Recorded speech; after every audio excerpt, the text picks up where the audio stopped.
नमस्कार, मी युनलॉक फॅक्ट सर्डन 7 हे माझं नवीन YouTube चॅनल सुरू केलंय. चला कोकणातील आपली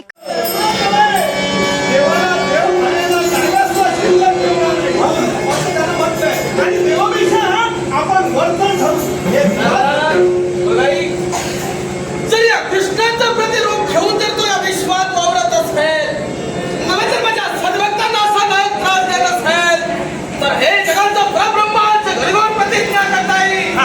3 दिवसाचा भानू असताना जाण्यापूर्वी त्याच बहुरूपीचा म्हणजे करून नगरीचा राजकारणाच्या भौद्राक्याचा शेवट करेल. याच वेळी कृष्ण म्हणून क्षणात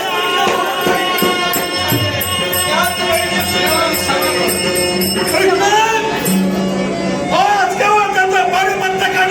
तू प्रतिज्ञा केली, पण तत्पूर्वी मी तुला अन्याय ठरवलं. ज्येष्ठ बंधू असूनही मी तुझी क्षमा मागतोय. क्षमा मागतोय कारण तुम्ही तुमच्या जागी श्रेष्ठ होतात. कारण या द्वारकेचे न्यायाधीश तुम्ही आहात. प्रत्येक अन्यायाच्या बाबतीत घडलेला प्रमाण तुम्हाला पूर्ण कल्पना जातो. चूक माझ्या कृष्णाला झालं नाही. हे कृष्ण नारद, माझ्या कृष्णाच्या पौर्णाच्या बाबतीत 3 दिवसात प्रतिज्ञा केली.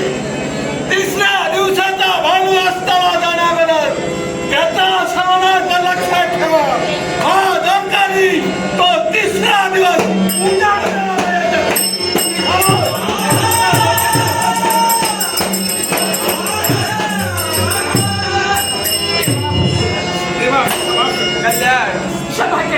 नाही देवा, तुला ओळखू शकतो. आम्ही अजाण आहोत.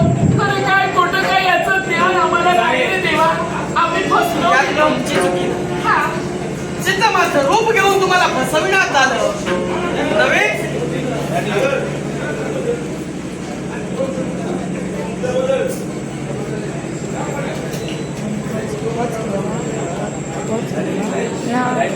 चालू असं नाही. बंद करू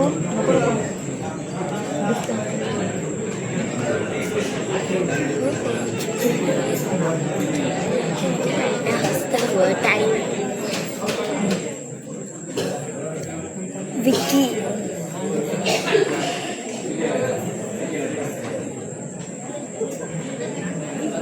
बंदच ह्या काय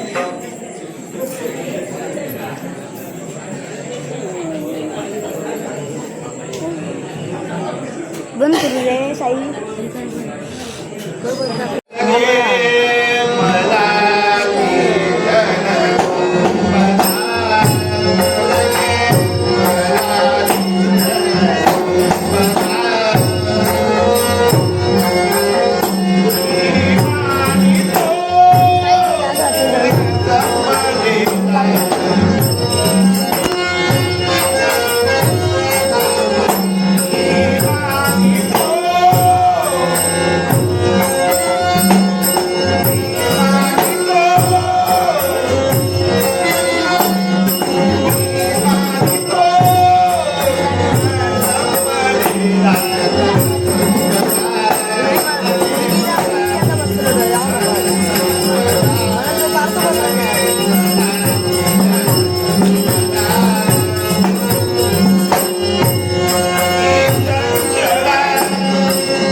लक्षात आला नाही. मित्रा काय असं कारण निर्माण झालं म्हणून तुला लगबगीने इथपर्यंत यावं लागलं? मित्रा हो, अरे ज्या क्षत्रिय कुलात तुझा आणि माझा जन्म झालाय, अगदी अर्थात त्या क्षत्रिय कुलावर आज संकट कोसळलं आहे. होय. कोणते शब्द तुझ्या मुखातून निघतात? क्षत्रिय कुलावर संकट. कोण असा दुष्ट कुलाच्या निर्माणामध्ये निर्माण झालाय जेणेकरून क्षत्रिय कुलावर संकट आणण्याचा प्रयत्न त्याला केलाय? पण हे मित्रा, आज माझ्यावर सुद्धा विश्वास राहिला नाही आणि म्हणूनच मित्रा माझं मन भित्र बनलंय आणि त्या भित्र्या मनाच्या समाधानासाठी म्हणून मित्रा मला वचन हवंय. माझं रक्षण करशील, या क्षत्रिय कुलाचं सदैव रक्षण तुझ्या हातून होईल असं मला वचन हवंय. मी तेव्हाही तुला विवचन दिलंय. जेव्हा मला तू सहाय्य केलं तेव्हाच मी तुला वचनाला वचनबद्ध झालोय. तू केव्हाही कसलाही कोणत्याही प्रसंगात असला तरी काळ वेळेस करण्याचा विचार न करता मी तुला सहाय्य करीन, तुला सहाय्य होईल. आश्रमाला तुला वचन देतोय. कोणताही संकट तुझ्या माती उद्भवले किंवा क्षत्रियांच्या माती उद्भवले, त्या संकटाला समोर जाण्याचा धाडस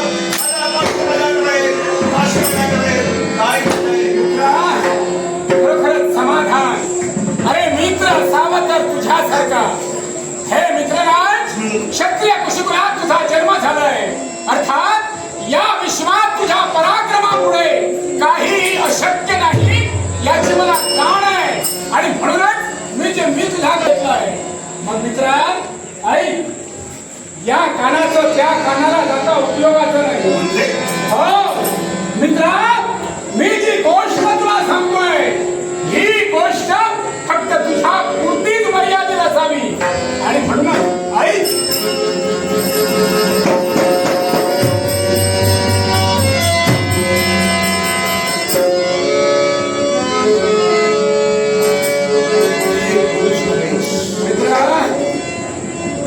काळापासून आमच्या समोर उभा राहिलोय आणि तो काळ आम्हाला क्रियांभूत करण्यासाठी पुढे सरसावतोय. त्याचा तो अजगरी विळखा आमच्या क्षत्रियात भोवती पडू नये आणि त्यापूर्वी याची काळजी आम्ही क्षत्रियात बघू पाहिजे. मी तुला भरवशाचा मी जातीवंत क्षत्रिय. भविष्य काळाच्या उदरात काय उद्या समावेश हे मला जाणून घ्यायचं नाहीये. मी वर्तमान काळाचा मान दिलाय आणि या वर्तमान काळात मी तुला वचन दिलंय. अर्थात तुझ्या रक्षणाची जबाबदारी या क्षणापासून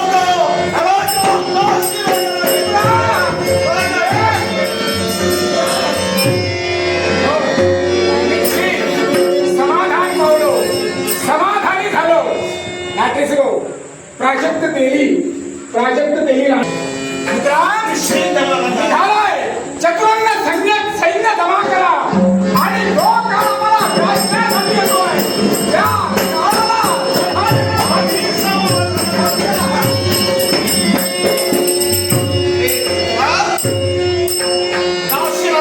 शब्द दिलाय.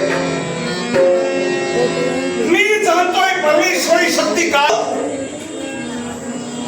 मला तंतोतंत त्याचं पालन करायचंय. जा कोणती भाषा मी सत्य येऊ नये.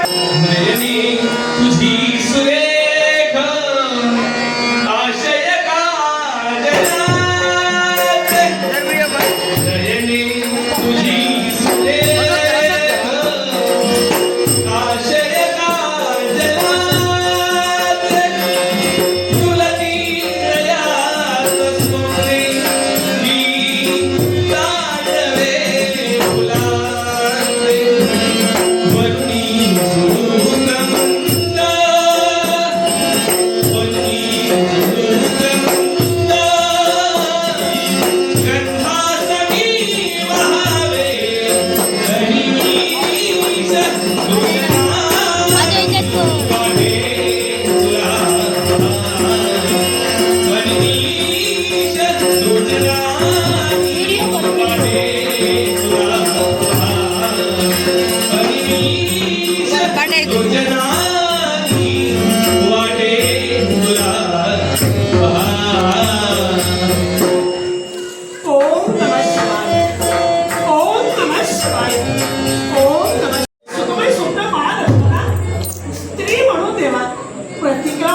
वर्षाचं माझं लग्न झालंय. सुखाचा संसार आहे माझा.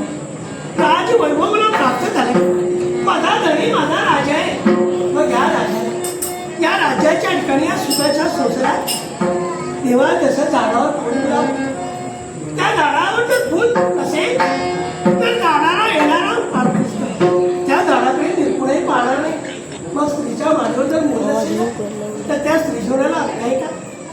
पण परमेश्वरा तुझ्या कृपा आशीर्वाद आणि मी केलेली भक्ती देवा याचं श्रेय म्हणून माझ्याकडे लहानाचा मोठा झालाय सुज्ञे. आपल्या जीवनात काय हवंय काय नको याचं सारं त्याला ज्ञान प्राप्त झालं. गुरु ग्रही शस्त्र अस्त्र विद्या संपादन केले. आज तो त्या शस्त्र अस्त्र विद्येत प्रवीण आहे. पण परमेश्वरा विद्याचा कोणतं आहे माझं पत्याची परमेश्वर त्या देवाची सेवा केल्याशिवाय माझं मन कसं राहणार आहे? आपलं स्वकर्तव्य पूर्ण करण्यासाठी राष्ट्राचे गेलेत. जनसेवे प्रार्थनिक आहे. जनतेची सेवा करावी, जनतेचे आशीर्वाद घ्यावे. ज्या जनतेनं राजा निर्माण केलाय त्या राजानं आपलं कर्तव्य परिपूर्ण करायला हवं. त्या ऋणातून मुक्त व्हायला हवं आणि म्हणत देवा माझे पती आजपर्यंत जनतेचे आशीर्वाद घेते आणि त्याच आशीर्वादानं मी आज माझं वैभव आणि म्हणत माझ्या एकटेपणाचा हा दूर करण्यासाठी स्वामींची पावलं केव्हा त्या दर्शन होती आणि त्यांचं दर्शन केव्हा येतं नाही याच कारण माझं